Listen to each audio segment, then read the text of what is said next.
Hello everyone, welcome back to my English learning channel. यहाँ पर आप अपनी इंग्लिश को बहुत ज़्यादा इम्प्रूव करते हैं, तो आई होप ये टॉपिक आपके लिए बहुत ज़्यादा हेल्पफुल होगा।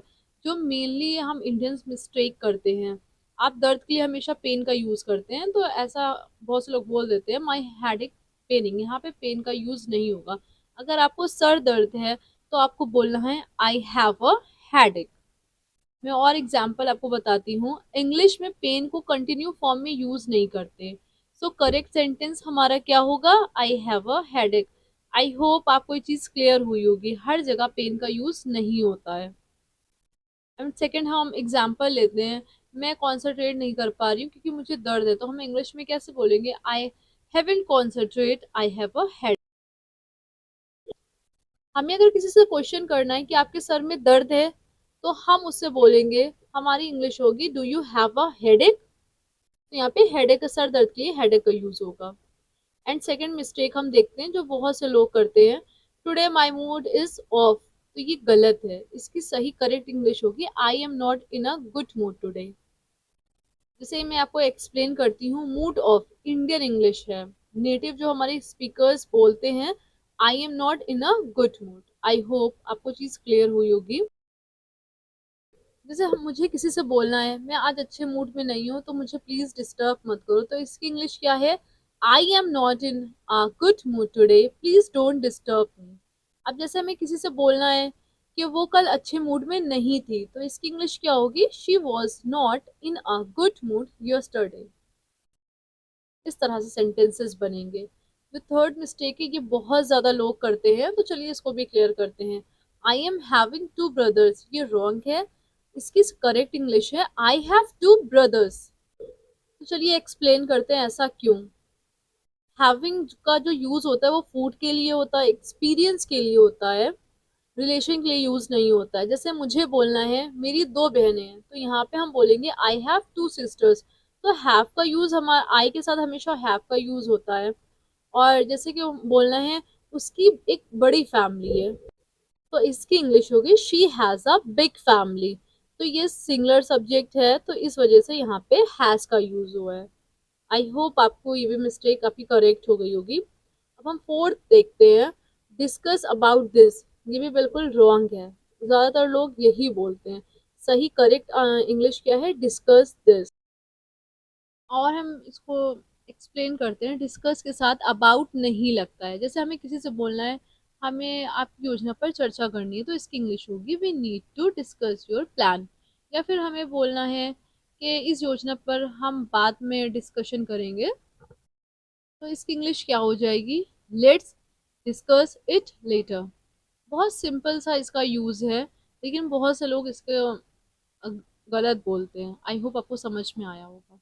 अब हम फिफ्थ मिस्टेक देखते हैं, जो मुझे लगता है काफी लोग ये मिस्टेक करते हैं। शायद आपके साथ भी ये प्रॉब्लम हो, बट आपको अगर आता है तो वेरी गुड, बहुत अच्छी बात है। तो हम बात करते हैं माई हेयर्स आर लॉन्ग, मेरे बाल लंबे हैं। तो यहाँ पे हेयर्स एज नहीं लगेगा, इसकी करेक्ट इंग्लिश होगी माई हेयर इज लॉन्ग, मेरे बाल लंबे हैं। तो ये मैं इसको एक्सप्लेन करती हूँ ऐसा क्यों। जो हेयर है वो अनकाउंटेबल नाउन है, मतलब आप इसको गिन नहीं सकते बालों को, तो हेयर्स नहीं होता है। रेयर केस को छोड़कर बाकी आप हेयर का यूज करेंगे। जैसे आपको बोलना है तुम्हारे बाल बहुत सुंदर हैं, तो योर हेयर लुक्स ब्यूटीफुल होगा। अब जैसे मुझे कहना है कि उसका बाल कर्ली है, तो यहाँ पर उसकी इंग्लिश होगी her here is curly, S नहीं लगेगा क्योंकि ये अनकाउंटेबल नाउन है। सिक्स मिस्टेक अब हम देखते हैं, ये भी बहुत से लोग करते हैं। जितनी मैं आपको मिस्टेक्स बता रही हूँ, ये ज्यादा लोग करते हैं और उनको लगता है कि मैं करेक्ट इंग्लिश बोल रही हूँ। ये भी मिस्टेक बहुत छोटी है, लोग इसको निग्लेक्ट कर देते हैं। चलिए देखते हैं, he is my cousin brother या कजिन सिस्टर। ये बिल्कुल गलत है। हमें सीधा सिंपल बोलना है ही इज माई कजिन। तो अब मैं आपको एक्सप्लेन करती हूँ ऐसा क्यों। कजिन का मीनिंग ही हमारा क्या है? कजिन का मतलब होता है चाचा का बेटा या मामू का बेटा। क्योंकि जो हमारे खुद के भाई बहन होते हैं उनको हम सिबलिंग्स बोलते हैं। तो अब हमें बात करनी है कि मेरे चाचा की बेटी है, वो मेरे चाचा की बेटी, तो हमें इजिली बोलना है शी इज माई कजिन। अगर मुझे कहना है कि वो मेरे चाचा का बेटा है और वो दिल्ली में रहता है, तो हमें इजिली बोलेंगे my cousin lives in Delhi. I hope आपको ये चीज क्लियर हुई होगी, आपको सिस्टर ब्रदर लगाने की कोई जरूरत नहीं है।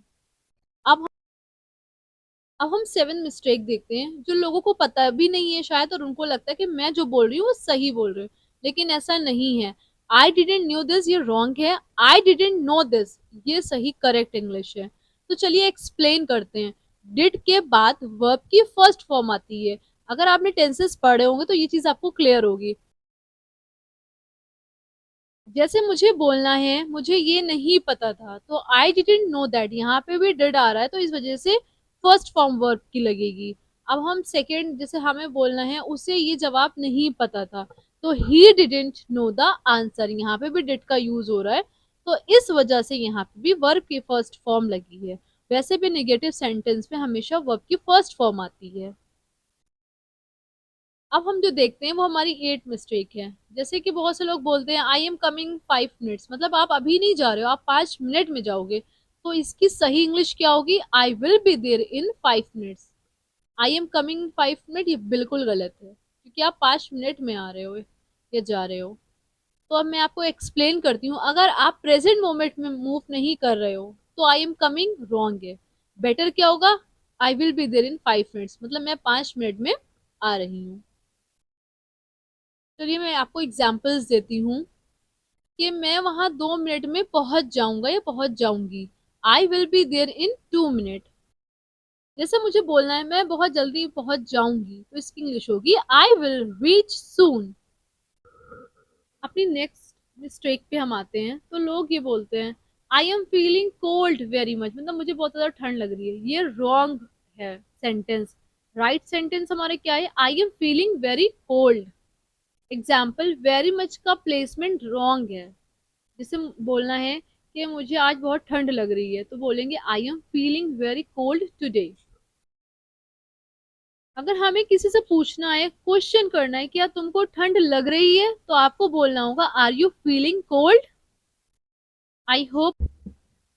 अब मैं आपके साथ लास्ट मिस्टेक शेयर करने वाली हूँ, रिटर्न बैक द मनी। ये बिल्कुल इनकरेक्ट सेंटेंस है, क्योंकि रिटर्न का भी मीन्स होता है वापस करना, बैक का मतलब भी वही होता है। तो हमें सीधा स्ट्रेट बोलना है रिटर्न द मनी, हमें बैक का यूज नहीं करना है। पैसा वापस कर दो, return the money. I hope आपको इतनी चीजें क्लियर हुई होंगी। मैं आपको एक एक्सप्लेन करती हूँ। Return, give back, so back दोबारा नहीं लगाते हैं। हमें बोलना है मेरी बुक वापस कर दो, कल मेरी बुक वापस कर देना, रिटर्न द बुक टुमारो।